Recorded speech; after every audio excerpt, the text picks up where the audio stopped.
Alhamdulillahirabbil alamin, wassalatu wassalamu ala asyrafil anbiya'i wal mursalin nabiyina Muhammadin wa ala alihi wa ashabihi wa man tabi'ahum bi ihsanin ila yaumiddin, amma ba'd.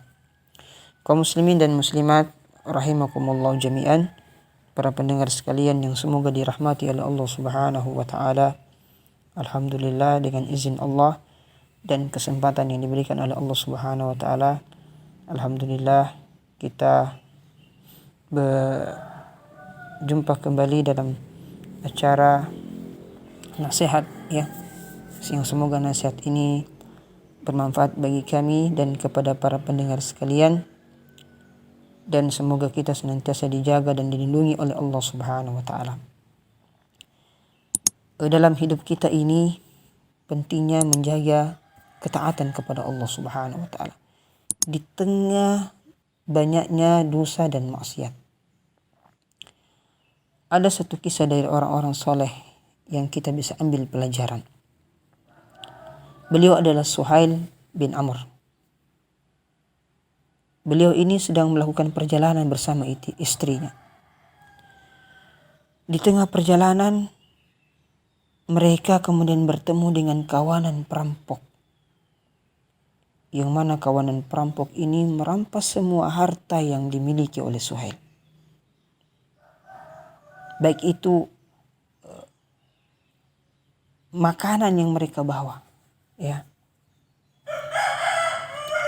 Dan para perampok ini kemudian menikmati makanan dan bekal yang telah mereka dapatkan.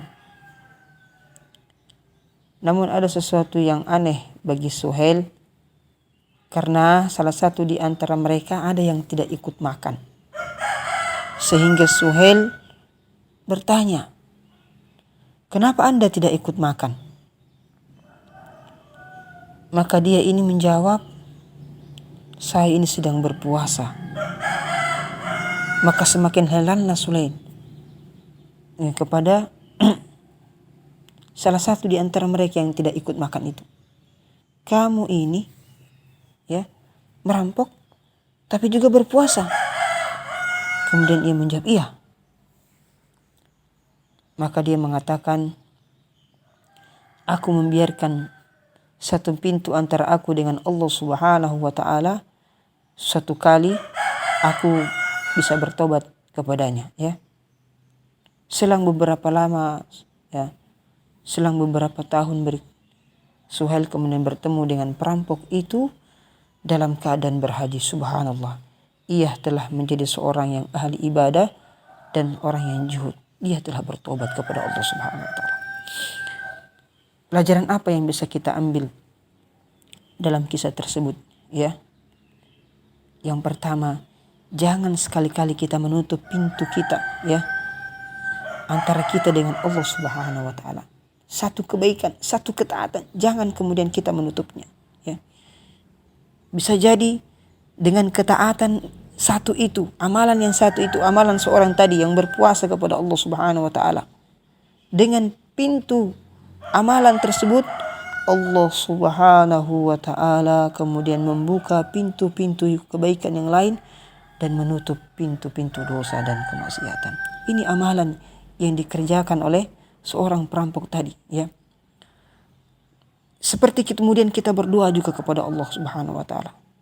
Mungkin sementara kita masih terbiasa dengan hal-hal yang haram, hal-hal yang subuhat, jangan sampai kita berasumsi, jangan sampai kita berpikir untuk berhenti untuk berdoa kepada Allah Subhanahu wa taala, atau dengan kata doa kita belum terkabulkan. Jangan ada seperti itu. Bisa jadi melalui pintu doa yang Allah Subhanahu wa taala selalu kita minta, Allah kemudian bukakan pintu muhasabah, lalu Allah Subhanahu wa taala berikan taufik hidayah kepada kita sehingga kemudian kita meninggalkan yang haram itu karena anugerah dari doa-doa kita yang terkabulkan. Seperti juga kita mengerjakan ibadah sholat, jangan sampai berhenti untuk kemudian melakukan ibadah tersebut karena mungkin kita belum mendapatkan buahnya dari ibadah tersebut, agar kita terhindar dari berbuat keji, terhindar dari berbuat dosa dan maksiat, ya, yang seharusnya ada dalam pikiran kita. Bagaimana senantiasa kita berusaha memperbaiki kualitas ibadah sholat kita sehingga kemudian Allah Subhanahu wa taala memberikan buahnya kepada kita, ya. Sebagaimana kita tidak meremehkan satu pintu kebaikan di tengah banyaknya kemaksiatan, begitu pula sebaliknya jangan meremehkan satu kemaksiatan di tengah banyaknya ketaatan yang kita lakukan, karena bisa jadi satu pintu maksiat itu kemudian setan membuka pintu-pintu maksiat yang lain dan kemudian menyeret kita kepada dosa dan maksiat kepada Allah Subhanahu wa taala. Semoga Allah Subhanahu wa taala senantiasa menjaga kita. Semoga Allah Subhanahu wa taala melindungi kita dari dosa dan kemaksiatan. Barakallahu fikum. Wassalamualaikum warahmatullahi wabarakatuh.